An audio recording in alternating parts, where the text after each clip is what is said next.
Hello everyone. I am Arnav Tyagi and I welcome you to another session with DDT's Echelon. तो आज हम कुछ नया लेके आए हैं आप लोगों के लिए।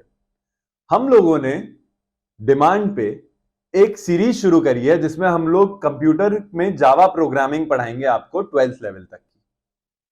तो इस सीरीज में हम लोग प्रोग्रामिंग, उससे रिलेटेड जितने भी कंस्ट्रक्ट्स हैं, जैसे आपकी लूपिंग हो गई, आपकी इटरेटिव स्टेटमेंट्स तो लूपिंग में ही आ गई, कंडीशनल स्टेटमेंट्स आ गई, एरेज आ गए, स्ट्रिंग्स आ गए, कंस्ट्रक्टर्स, फंक्शंस, ये सारी चीजें कवर करेंगे।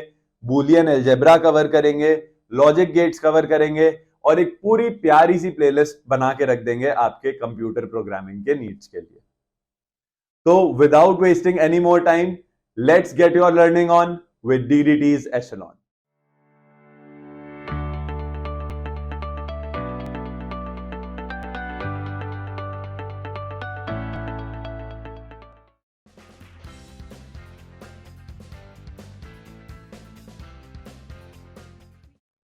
तो आज हम लोग देखेंगे कि जावा प्रोग्रामिंग है क्या, एक इंट्रोडक्शन लेंगे प्रोग्रामिंग का और समझेंगे कि इसके बेसिक प्रिंसिपल्स क्या हैं जिसपे ये काम करती है। तो अगर हम लोग जावा प्रोग्रामिंग की बात करें तो it is an object oriented programming language. Programming languages की जब हम बात करते हैं तो वो दो तरीके की होती हैं। पहली होती है प्रोसीजर ओरिएंटेड और दूसरी होती है ऑब्जेक्ट ओरिएंटेड। तो अगर हम लोग इनको सीधे सीधे शब्दों में समझे तो हम लोग ये कह सकते हैं कि भाई जो प्रोसीजर ओरिएंटेड है वो थोड़ी फंक्शंस पे ज्यादा फोकस्ड है और जो ऑब्जेक्ट ओरिएंटेड है वो फंक्शंस पे काम तो कर रही है लेकिन उसके साथ साथ डेटा टाइप्स को थोड़े अलग तरीके से यूज करती है। अच्छा, आगे बढ़ने से पहले मैं ये चीज बता देता हूं कि हम लोग थ्योरी बहुत ज्यादा कवर नहीं करेंगे। हमारा मेन मोटिव रहेगा कि प्रोग्राम कैसे लिखना है, सवाल कैसे लगाना है, प्रोग्राम्स को समझना कैसे है, इस सब चीज को सीखने में। साथ ही साथ मैं ये भी कह देता हूं कि चाहे प्रोग्रामिंग लैंग्वेज ऑब्जेक्ट ओरिएंटेड हो या प्रोसीजर ओरिएंटेड, उसकी लॉजिक बिल्डिंग एकदम सेम ढंग से होती है। अलग अलग प्रोग्रामिंग लैंग्वेजेस में, चाहे सी हो, सी प्लस प्लस हो, जावा हो, पाइथन हो, कुछ भी हो, इनमें चेंज आपका बस सिंटैक्स का आता है। लॉजिक कैसे बिल्ड कर रहे हैं उसमें कभी कोई चेंज नहीं आता है। तो इस चीज को लेके मतलब कभी घबराना नहीं है कि अच्छा मेरे को सी आती है, मैं सी प्लस प्लस कर पाऊंगा कि नहीं, कि मेरे को जावा आती है, मैं पाइथन में कोड कर पाऊंगा कि नहीं। अरे कर लेंगे भाई, सब कर लेंगे। बस सिंटैक्स नया याद करना है, आपका पूरा पूरा लॉजिक सेम तरीके से बिल्ड होगा। साथ ही साथ ये एक चीज मैं और कहूंगा कि programming is just like maths. जैसे मैथ्स आपसे रेगुलर प्रैक्टिस मांगती है, वैसे ही प्रोग्रामिंग भी आपसे रेगुलर प्रैक्टिस मांगती है।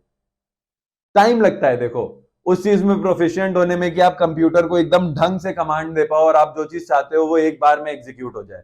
वो चीज लाने में थोड़ा समय लगता है और उसके लिए हमें डट के प्रैक्टिस करनी होती है।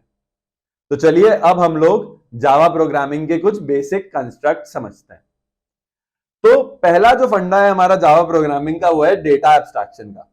तो देखो बड़ा आसान सा चीज है, पहले मैं टेक्निकली समझा देता हूं होता क्या है और उसके बाद एक एग्जांपल से एकदम क्लियर कर देंगे। तो data abstraction refers to the act of referring only to essential details without focusing on any background information. ठीक है, टेक्निकल हो गया, डेफिनेशन हो गया। अब एक एग्जांपल लाते हैं अच्छा सा रियल वर्ल्ड का, जिससे इन दोनों को जोड़ा जा सके और हमको समझ में आए।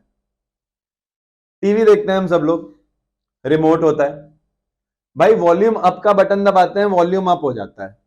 वॉल्यूम डाउन का बटन दबाया, वॉल्यूम डाउन हो गया। चैनल चेंज करने का बटन दबाया, चैनल चेंज हो गया।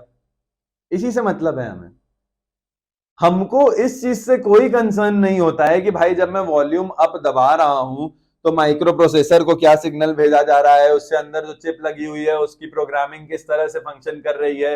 मतलब we are not concern with what is exactly happening between us pressing the button and the volume actually going up. हमको भाई बस इससे मतलब है कि हमने वॉल्यूम अप का बटन दबाया, वॉल्यूम बढ़ गया। ये है डेटा एब्स्ट्रैक्शन कि we just refer to essential information. बैकग्राउंड में क्या हो रहा है उससे हम इतने कंसर्न नहीं है, हमको जिस चीज से मतलब है हम उस चीज के बारे में बात करते हैं। तो ये एक बहुत बड़ी फंडामेंटल प्रॉपर्टी है किसी भी ऑब्जेक्ट ओरिएंटेड प्रोग्रामिंग लैंग्वेज की। चलिए अगला देखते हैं, विच इज एनकैप्सुलेशन। तो इनकैप्सुलेशन की अगर हम बात करें तो नाम से समझ में आ रहा है, कुछ कैप्सूल जैसा, कुछ चीजों को क्लब टुगेदर कर रहा है। तो अगर हम लोग एक बहुत आसान एग्जांपल से इसको समझें तो हम लोग इसको ऐसे कह सकते हैं कि भाई जैसे एक क्लास होती है, उसमें कई सारे फंक्शंस होते हैं। एक फंक्शन किसी काम के लिए हो सकता है, एक फंक्शन किसी काम के लिए हो सकता है, लेकिन क्लास में हम इन सबको क्लब टुगेदर करके काफी सारे काम एक साथ करा लेते हैं। This is encapsulation, bringing together of functions into a singular module. This is encapsulation. अगला आता है हमारा पॉलीमॉर्फिज्म। तो शब्द समझते हैं, उससे मतलब समझ में आएगा। पॉली का मतलब होता है मोर देन वन, मॉर्फ का मतलब होता है फॉर्म। तो अगर हम लोग कहते हैं कि कोई चीज पॉलीमॉर्फ है, तो हम ये कहना चाहते हैं कि किसी चीज के एक से ज्यादा फॉर्म्स हो सकते हैं। तो पॉलीमॉर्फिज्म भी हमें यह बताता है कि जावा प्रोग्रामिंग के अंदर या किसी भी ऑब्जेक्ट ओरिएंटेड प्रोग्रामिंग लैंग्वेज के अंदर अगर हमने कोई चीज एक काम के लिए डिफाइन करी है, तो उसको अलग अलग काम के लिए यूज किया जा सकता है, अलग अलग फॉर्म्स में यूज किया जा सकता है। This is polymorphism. आखिरी प्रॉपर्टी आती है हमारी इनहेरिटेंस की। तो इनहेरिटेंस से हमें यही समझ में आता है कि भाई एंसेस्टर्स अपने यंगर जनरेशन को इनहेरिटेंस देके जाते हैं। कुछ वैसा ही खेल यहां भी हो रहा है। जैसे हमने एक क्लास बनाई, हमने उस क्लास की कुछ प्रॉपर्टीज डिफाइन करी। अब उसके अंदर जितने भी फंक्शंस होंगे ना, वो सारे के सारे फंक्शंस इन प्रॉपर्टीज को इनहेरिट कर लेंगे कि ये भी यूज कर पाएंगे। और सिर्फ फंक्शन ही नहीं, हम चाहें तो एक क्लास की प्रॉपर्टीज दूसरी क्लास भी इनहेरिट कर सकती है, वो भी यूज कर सकती है। Inheritance. So this was it for today's lesson. ये एक बेसिक इंट्रोडक्शन मिला है अभी आपको टू ऑब्जेक्ट ओरिएंटेड प्रोग्रामिंग।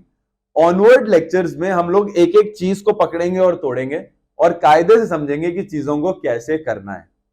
एक एक चीज पढ़ेंगे कि ऑपरेटर्स क्या होते हैं, अलग अलग ऑपरेटर्स कैसे यूज करने हैं, अलग अलग तरीके की प्रोग्रामिंग कैसे करनी है, प्रोग्राम्स के एग्जांपल्स भी लेंगे, ड्राई रनिंग करेंगे, एकदम मतलब फुल ऑन पढ़ा के छोड़ा जाएगा आप लोगों को। तो अगर वीडियो पसंद आया है तो चैनल को लाइक करें, सब्सक्राइब करें, वीडियो शेयर करें, कमेंट्स में जरूर जाएं, बताएं कि किस टॉपिक पे आप चाहते हैं वीडियोस बने। हम लोग चाहेंगे जल्द से जल्द उन टॉपिक्स को आपके सामने लेके आया जाए। So with this is Arnab Tyagi from DDT's Echelon signing off. Have a good day, everyone.